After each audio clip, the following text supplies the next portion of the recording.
தினத்தந்தி கன்னித்தீவு கதைக்கு அப்புறமா இன்னமும் முடிவே தெரியாமல் இழுத்துக்கிட்டு கிடக்கிற இன்னொரு கதை இருக்குதுன்னா அது இந்த பிஜேபி மாநில தலைவராக அண்ணாமலை தொடருவாரா மாட்டாராங்கிற அந்த இத்து போன கதை தான். முடியெல்லாம் கொட்டி போச்சு, ஆனாலும் இன்னும் ஒரு முடிவு தெரியல பாருங்கன்ற மாதிரியே அந்த பக்கம் மோடியே ஜெய் ஸ்ரீராம் கோஷத்தை கைவிட்டாரு. ஆனாலும் இவர் பஞ்சாயத்து இன்னும் ஒரு முடிவுக்கு வர மாட்டேங்குது.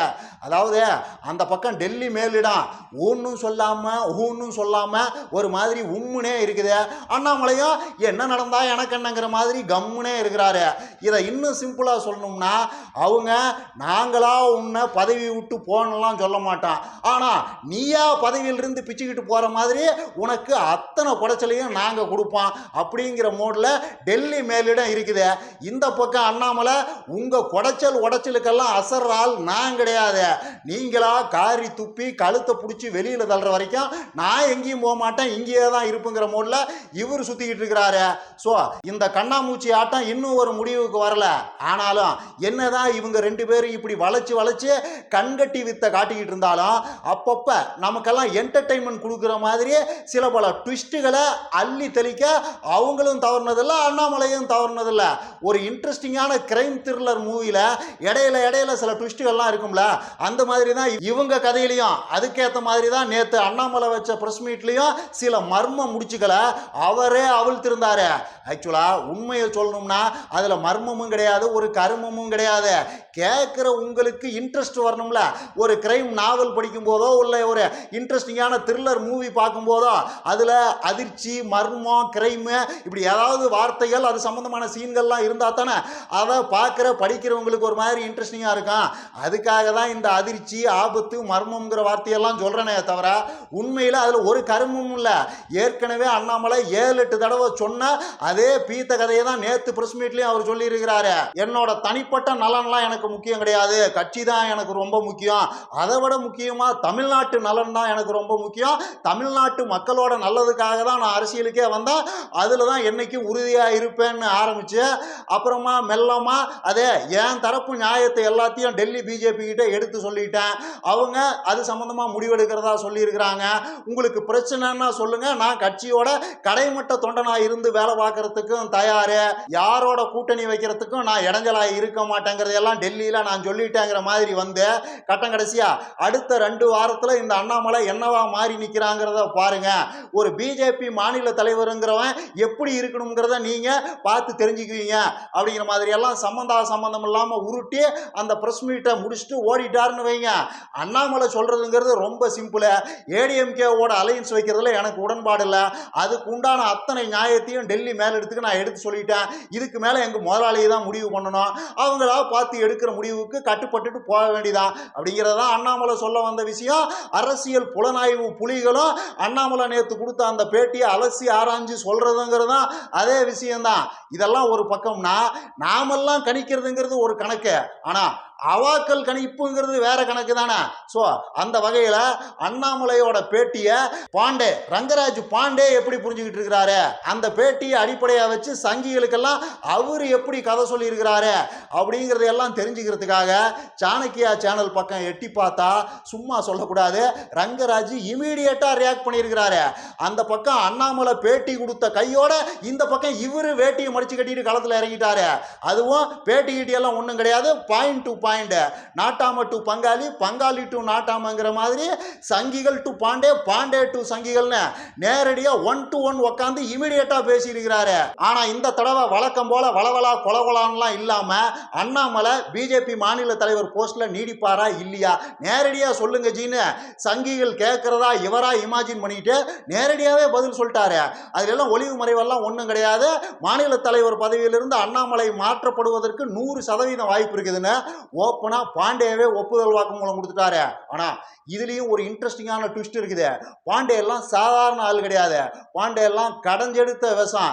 அதாவது இந்த பக்கம் பாண்டே அண்ணாமலை வந்ததுக்கு அப்புறம் தான் பிஜேபி தமிழ்நாட்டில் பெரிய அளவுக்கு வளர்ந்துருக்குது. அண்ணாமலையே மாநில தலைவர் பதவியில் தொடர்ந்து நீடிச்சாதான் பிஜேபியோட வளர்ச்சி இன்னும் வேகமா இருக்கும்னு பாண்டே கூவாரு. அதெல்லாம் உண்மைதான், ஆனா அது மட்டும் உண்மை கிடையாது. அந்த பக்கம் அண்ணாமலை வேற ஒரு வேலையை சிறப்பா பார்த்துருக்கிறாரு.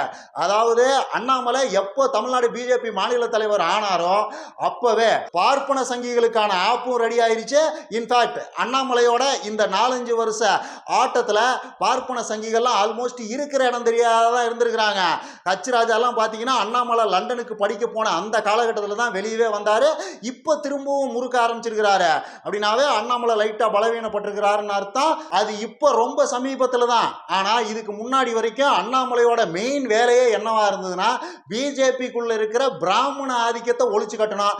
தமிழ்நாடு பிஜேபியில் பிராமண ஆதிக்கம்ன்றதே இருக்கக்கூடாதுன்ற ஒரு கொள்கை நோக்கத்தோட தான் அண்ணாமலை வேலை பார்த்தாரு. இன்ஃபேக்ட் அதில் ஒரு பெரிய அளவுக்கு வெற்றியும் பெற்றிருந்தாரு. இந்த நாராயணன் திருப்பதியே அச்சுராஜா வதைகராக்கெல்லாம் படு சைலண்டாக இருந்தது. இந்த கேடி ராகவனையெல்லாம் அவர் கையை வச்சு அவரை காலி பண்ணதுன்னு அண்ணாமலை பல ஸ்மார்ட் வேலைகளை எல்லாம் பார்த்தாரு. அதில் ஓரளவுக்கு வெற்றியும் பெற்றிருந்தாரு. இதையெல்லாம் காரணமாக வச்சு பார்ப்பனர்கள்லாம் அண்ணாமலை மேலே பெரிய கடுப்புல தான் இருந்தாங்க. இன்ஃபேக்ட் ரங்கராஜ் பாண்டே அதில் ஒரு முக்கியமான ஆளு. ஸோ இப்போ அண்ணாமலை காலியாக போறாருன்னு சங்கிகளுக்கெல்லாம் ஒரு மாதிரி பாண்டே தகவல் சொல்றாருன்னா அதை நாம 2 வகையாகவும் புரிஞ்சுக்கலாம். ஒன்று, அண்ணாமலை காலியாக போறாருன்றது ஒரு வகையில் உறுதின்னு புரிஞ்சுக்கலாம். இல்லை பாண்டே தன்னோட ஆசையை வெளிப்படுத்துறாரு. எப்படியாவது அண்ணன் காலி ஆகிட்டா போதும், தின்ன காலியானா போதும், நாம் அந்த இடத்துல போய் உக்காந்துடலாம்னு பாண்டேக்கள் துடிக்கிறான்ற மாதிரியும் புரிஞ்சுக்கலாம். ஏன்னா பிஜேபிங்கிற அந்த கட்சி யாரோட நலனுக்காக இயங்குது, யாரோட மேலாதிக்கத்தை நிலைநிறுத்துறதுக்காக இருக்குதுங்கிறதெல்லாம் அப்பாவி கூமுட்ட சங்கிகளுக்கு வேணும்னா தெரியாம இருக்கலாம். பாண்டேக்களுக்குமா தெரியாது. அதாவது அண்ணாமலை கட்சியை வளர்த்து அப்படியே தமிழ்நாட்டில் ஆட்சிக்கு கொண்டு வந்து புடுங்கி நடுறதெல்லாம் அப்புறம் பெரியவாகிட்ட மரியாதையா இருக்கணும். நூல் போட்டவாகிட்ட அவ்வளவு பவ்யமா நடந்துக்கணும். ஆனா அண்ணாமலைக்கு அந்த பக்கம் இல்லையா. அதுக்கப்புறம் அந்த கட்சி வளர்ந்தா என்ன, நாசமா போனா என்ன, அண்ணாமலை இருந்தா என்ன, காலியானா அவங்களுக்கு என்ன. இன்ஃபேக்ட் அண்ணாமலை காலி ஆகணுங்கிறது தான் அவங்களோட எதிர்பார்ப்பா இருக்கும். ஸோ இதுக்குள்ள இவ்வளவு விஷயங்கள் இருக்குது. இதையெல்லாம் ஒன்னா சேர்த்து தான் பாண்டே மாதிரியான ஆட்களோட பேச்சை நாம புரிஞ்சுக்கிறதுக்கு முயற்சி பண்ணணும். சரி, இதெல்லாம் ஒரு பக்கம் இருக்கட்டும். பாண்டே அண்ணாமலையோட பேட்டியை பற்றி அப்படி என்னதான் சொன்னார்னு பார்த்தீங்கன்னா, நான் ஏற்கனவே சொன்ன மாதிரி அண்ணாமலை காலி ஆகிறதுக்கெல்லாம் 100% வாய்ப்பு இருக்குதுன்னு அவர் ஓப்பனாக ஒரே வாக்கியத்தில் சொல்லிட்டாரு. அதுக்கு உண்டான நியாயங்களை எல்லாம் அதுக்கப்புறமா வரிசையாக அடுக்கிறாரு. பல அரசியல் கணக்குகளையெல்லாம் கூமுட்ட சங்கிகளுக்கு புரிகிற மாதிரி விளக்குறாரு. அதாவது அதிமுக பிஜேபி இவங்க 2 பேருமே தனித்தனியாக நின்னா யாருக்கும் எந்த பிரயோஜனமும் கிடையாது. அது அதிமுகவுக்கும் லாஸ் தான், பிஜேபிக்கும் லாஸ் தான். இவங்க 2 பேரும் ஒன்னா சேர்ந்து நின்னா மட்டும்தான் டிஎம்கே அலையன்ஸுக்கு ஒரு டஃப் ஃபைட்டை கொடுக்க முடியும். அப்பயும் டஃப் ஃபைட் தான், கன்ஃபார்மா ஜெயிச்சிருவாங்கலாம் சொல்ல முடியாது. அந்த பக்கம் டிஎம்கே அலையன்ஸ் உடையாத வரைக்கும் இவங்களுக்கு உறுதியான வெற்றிலாம் நாம சொல்ல முடியாது. ஆனாலும் 50-50 சான்ஸ் டஃப் ஃபைட்டை கொடுக்கலாம். ஸோ ஏடிஎம்கே பிஜேபி அலையன்ஸுங்கிறது 2 பேர்த்துக்குமே தேவைப்படுற ஒன்றா இருக்குது. இன்ஃபேக்ட் கட்டாயம் தேவையான ஒன்றா இருக்குது. இதுக்கு அண்ணாமலை இடைஞ்சலா இருந்தா அவர் மாற்றப்படலாம். இதையெல்லாம் தாண்டி பிஜேபி ஏடிஎம்கே அலையன்ஸுங்கிற அந்த கணக்குங்கிறது வெறுமனே 2026 எலெக்ஷன் சம்பந்தப்பட்டது மட்டும் இல்ல, 2029 ஏடிஎம்கே பிஜேபி அலையன்ஸுங்கிறது டெல்லிக்கு தேவைப்படுது. ஏன்னா ஏற்கனவே உத்தரப்பிரதேசத்தில் நடந்த மாதிரி கடைசி நேரத்தில் உத்தரப்பிரதேசக்காரங்களுக்கு புத்தி வந்து மாத்தி குத்துன மாதிரியே இன்னும் 2-3 ஸ்டேட்டுகள்ல, அதாவது பிஜேபி வலிமையா இருக்குது, அங்க அவங்க அடிச்சுக்கவே முடியாது, அசைக்கவே முடியாதுன்னு நம்பப்படுற ராஜஸ்தான், குஜராத், மத்திய பிரதேசம் மாதிரியான மாநிலங்கள்ல கடைசி நேரத்தில் மாத்தி குத்திட்டாங்கன்னா இந்த தடவை உத்தரப்பிரதேசக்காரங்களுக்கு வந்த புத்தி அடுத்த தடவை அந்த மாநிலத்துக்காரங்களுக்குலாம் வராதா? அப்படி வந்து அவங்க மாத்தி குத்திட்டாங்கன்னா அது பெரிய பாதிப்பா போயிடும். பிஜேபி ஆட்சி அமைக்கிறதுலயே அது ஒரு சிக்கலா மாறி நிற்கும். ஸோ தமிழ்நாட்டை ஜீரோல வச்சிருக்க அவங்க இனிமேலும் விரும்பல. 40 எம்பிக்கள்ல இருந்து கணிசமான எம்பிக்கள் பிஜேபிக்கு டெல்லிக்கு தேவைப்படுது. அதை நோக்கி அவங்க காய் நகர்த்துறாங்க. அதுக்காகவும் பிஜேபி ஏடிஎம்கே அலையன்ஸுங்கிறது அவங்களுக்கு ரொம்ப முக்கியமானதா இருக்குது. இதுக்கு ஏதாவது அண்ணாமலை இடைஞ்சலா இருந்தா அவரை கட்டம் கட்டி ஊதி தள்ளவும் டெல்லி தயங்காது அப்படின்னு எல்லா கணக்குகளையும் போட்டு சங்கிகளுக்கு புரிகிற மாதிரி விளக்குறாரு. அதாவது அண்ணாமலை இல்லைன்னாலும்டா கூமுட்ட சங்கிகளா, நீங்க நமக்கு தான் ஆதரவு கொடுக்கணும். பல பேர் அண்ணாமலை ஆதரவாளர்களா மட்டும் இருக்கிறீங்க, அப்படி கிடையாது. நாமெல்லாம் டெல்லிக்கு நெம்ப விசுவாசமா இருக்கணும், அது அண்ணாமலை இருந்தாலும் இல்லைன்னாலும் அப்படின்னு அரசியல் கணக்குகளை எல்லாம் சாதாரண தற்கூரி சங்கிகளுக்கு புரிகிற மாதிரி பாண்டே ஒரு மாதிரி விளக்குன்னு விளக்குறாரு. ஸோ ஏடிஎம்கே பிஜேபி அலையன்ஸுங்கிறது கிட்டத்தட்ட உறுதி. இதுக்கு மேல மாநில தலைவர் பதவியில் நீ இருக்கணுமா இல்லையாங்கிறதெல்லாம் நீ தான் முடிவு பண்ணிக்கணும்னு ஜிக்கள் அண்ணாமலைக்கு மென்மையா ரொம்ப பக்குவமா எடுத்து சொல்லிட்டாங்கன்ற மாதிரி தான் பாண்டேவோட பேச்சு இருக்குது. இருக்குது. அதே மாதிரி அண்ணாமலையின் இருப்புங்கிறது அந்த பக்கம் எடப்பாடியாருக்கு ஒரு பெரிய பிரச்சனை தான். அவருக்கும் அதுல எல்லாம் ஒன்றும் பெரிய ஆர்வம் இருக்காது. அது எடப்பாடியாரும் அண்ணாமலையும் ஒரே ஜாதி பின்புலத்திலிருந்து வந்தவங்க. அவங்க மத்தியில பெரிய அளவுக்கு செல்வாக்கு செலுத்துறதுக்கு அண்ணாமலை எடப்பாடியாருக்கு பெரிய இடைஞ்சலா இருக்கிறாருன்றதெல்லாம் ஒரு கதைனா, அண்ணாமலை எடப்பாடியாரோட எதிரிகளோடய நட்பு பாராட்டிட்டு திரிகிறாரு. அதுலயும் குறிப்பா எடப்பாடியாரோட மெயின் எனிமியான டிடிவி தினகரனை விட்டு அண்ணாமலை தான் அடுத்த எம்ஜிஆர், வேற யாரு, அவர் மூஞ்ச பாருங்க எம்ஜிஆரை பார்க்குற மாதிரியே இருக்கான் அப்படிங்கிற மாதிரி எல்லாம் பேச சொல்லி அதை கேட்டு அண்ணாமலை ஆர்கசம் அடைஞ்சிக்கிட்டு இருக்கிறாரு. இதை பார்த்தா எடப்பாடியாருக்கு வெறி வருமா வராதா? எம்ஜிஆரின் வாரிசே நான் தானே அந்த பக்கம் அதிமுக தொண்டர்களை எல்லாம் நம்ப சொல்லி எடப்பாடி டார்ச்சர் பண்ணிக்கிட்டு இருக்கிறாரு.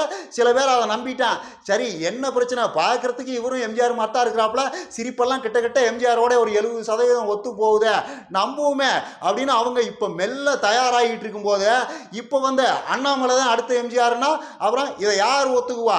இது எல்லாத்துக்கும் மேல எடப்பாடியார் பிஜேபியோட கூட்டணி வைக்க தயாரா தான் இருக்கிறாரு.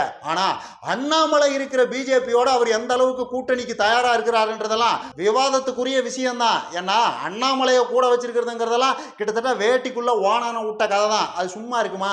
குத்திக்கிட்டும் குறைஞ்சிக்கிட்டும் இடைஞ்சல் பண்ணிக்கிட்டு தான் இருக்கும். இதெல்லாம் ஆகாத வேலை. எடப்பாடியாரை பொறுத்த வரைக்கும் நம்ம இது வரைக்கும் மக்கள் ஆதரவை நேரடியாக பெற்று முதல்வராகல.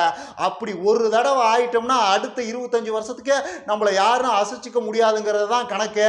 அதுக்கு யார் எதிர்ப்பாக இருந்தாலும் இடைஞ்சலா இருந்தாலும் அவங்கள தட்டி தூக்கி வீச எடப்பாடி கொஞ்சம் கூட யோசிக்க மாட்டாரு. அதுக்கு பெரிய இடைஞ்சலா இருக்கிறது அண்ணாமலை தான். ஸோ அண்ணாமலையை கட்டம் கட்டுறதுல சங்கிகளை விட, பார்ப்பன சங்கிகளை விட எடப்பாடியார் ஒரு மாதிரி குறியாதான் இருப்பாரு. அதுல எல்லாம் யாருக்கும் எந்த சந்தேகமும் தேவையில்ல. சரி, இதையெல்லாம் மீறி என்ன நடக்கும்ங்கிறது ரொம்ப சீக்கிரம் நமக்கு தெரியத்தான் போகுது. அதான் அண்ணாமலையை 2 வீக்ஸுங்கிறாரு, 3 வீக்ஸுங்கிறாருல, பார்ப்போம் என்ன நடக்குதுன்னு. மற்றபடி என்னோட மாநில தலைவர் பதவிங்கிறது இன்னைக்கோ நாளைக்கோன்னு இழுத்துக்கிட்டு தான் கிடக்குது. என்னைக்கு வேணும்னாலும் அதை பிடிக்கிட்டு என்ன ரோட்டில் விட்டுருவாங்கன்னு அண்ணாமலையே பல தடவை ஓப்பனாக ஒப்புதல் வாக்குமூலத்தை தொடர்ச்சியாக கொடுத்துக்கிட்டே தான் வந்திருக்கிறாரு. நாம தான் அதை கவனிக்காமல் இருந்திருக்கிறோம். இப்போ 2 வாரத்துக்கு முன்னாடியே இந்த விஜயலட்சுமி பஞ்சாயத்து முடிஞ்ச கையோட சுப்ரீம் கோர்ட்ல நொன்ன மேல விஜயலட்சுமி கேஸ் சம்பந்தமா என்கொயரி பண்றதுக்கு தடை விதிச்சாங்க இல்லையா? அப்போ அண்ணாமலையும் சீமானும் சந்திச்சுக்கிட்டாங்க. அப்பயே அண்ணாமலை அதைத்தான் சொல்லி இருக்கிறாரு. நாம தான் அதை சரியா புரிஞ்சுக்கல. நே விட்டுறாதீங்கன்னு, தொடர்ச்சியா போராடுங்கண்ணே, ஓஞ்சிராதீங்கண்ணே அப்படின்னு அண்ணாமலை சொன்னார் இல்லையா? அதுக்கெல்லாம் என்ன அர்த்தம்? நாமெல்லாம் ஒண்ணு, நான் இருந்தாலும் இல்லைன்னாலும் நீங்க உங்க பணியை தொடர்ந்து செய்யுங்கண்ணே அப்படின்னு நொன்னங்கிட்ட அண்ணாமலை சொன்னதாக அதை நாம புரிஞ்சுக்கணும். ஆக்சுவலா அடிப்படையில் இவங்கெல்லாம் ஒரே கும்பல் தானே. இவங்க 2 பேரோட கொள்கை கோட்பாடுங்கிறதெல்லாம் ஒன்று தானே. திராவிடத்தை ஒழிக்கணும், திமுகவை பலவீனப்படுத்தணும், பெரியாரா அப்படி ஒரு கெட்டவரா தமிழ் விரோதியா காட்டணும், திராவிடம்ங்கிற வார்த்தையே தமிழர் நலனுக்கு எதிரான அப்படிப்பட்ட மோசமான ஒரு கெட்ட வார்த்தைங்கிற மாதிரி தமிழ்நாட்டு மக்களை எல்லாம் நம்ப வைக்கணுங்கிறதான இந்த கும்பலோட கொள்கையை. ஸோ அதைத்தான் அண்ணாமலை சொல்லியிருக்கிறாரு. தொடர்ச்சியாக போராடுங்கண்ணே, உங்களுக்கு கொடுக்கப்பட்ட வேலையை நீங்கள் சிறப்பாக செஞ்சுக்கிட்டே இருங்க, நான் இருந்தா என்ன இல்லைன்னா என்ன அப்படிங்கிறத தான் நொன்னங்கிட்ட மலை சொன்னது. பிஜேபி எப்பயுமே இந்த மாதிரி பேரலல் சங்கிகளையும் கூடவே வளர்த்துக்கிட்டே தான் இருக்கான். அது அண்ணாமலைகள் இருப்பார்கள், போவார்கள், வருவார்கள், போவார்கள். அண்ணாமலை மாதிரி ஒரு கவர்ச்சிகரமான அரசியல் தலைவருங்கிறவன் உருவாகாம கூட போகலாம். சும்மா மங்கனிகளாக கூட மாநில தலைவர் பதவியில் வந்து உக்காரலாம். அது மேட்ரு கிடையாது. அவங்கள மட்டும் நம்பி பிஜேபி கிடையாது.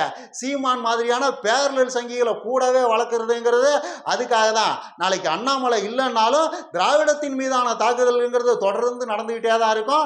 ஸோ சங்கிகளை எதிர்த்து சண்டை போட்டுக்கிட்டே தான் இருக்கணும். பல பெயர்களில் வருவாங்க. தமிழ் தேசியம், நாம் டம்ளர்ங்கிற பேரில் வருவாங்க. தமிழக தற்குறிகள் கழகம்னு பெரியார் வேலையிலேயே ஒரு கூட்டம் வரும். எல்லாமே பிஜேபி இங்கே ஃப்ரீயாக விளையாடுறதுக்கு பிச்சு ரெடி பண்ணி கொடுக்குற குரூப் தான். ஸோ அவர்களை அடையாளம் கண்டு எதிர்த்து சண்டை போட்டுக்கிட்டே தான் இருக்கணும். திரும்பவும் சொல்கிறேன், அண்ணாமலைகள் வருவார்கள், போவார்கள். இந்த மாதிரி மறைமுக சங்கிகளும் பேரலாக இருந்துக்கிட்டே தான் இருப்பாங்க. குடியை கெடுக்கிற வேலையை செஞ்சுக்கிட்டே தான் இருப்பாங்க. இவங்களையெல்லாம் இனம் கண்டு பின்புறத்தில் மென்மையாக இல்லை, ரொம்ப கடுமையாக மிதித்து விரட்டி விடுறது தான் நாம் நம்மளை காப்பாற்றிக்கிறதுக்கு உண்டான வழி. அப்படித்தான். இன்னும் நிறைய பேசலாம். லைக் பண்ணுங்கள், ஷேர் பண்ணுங்கள், கமெண்ட் பண்ணுங்கள், மறக்காமல் சப்ஸ்கிரைப் பண்ணிடுங்க.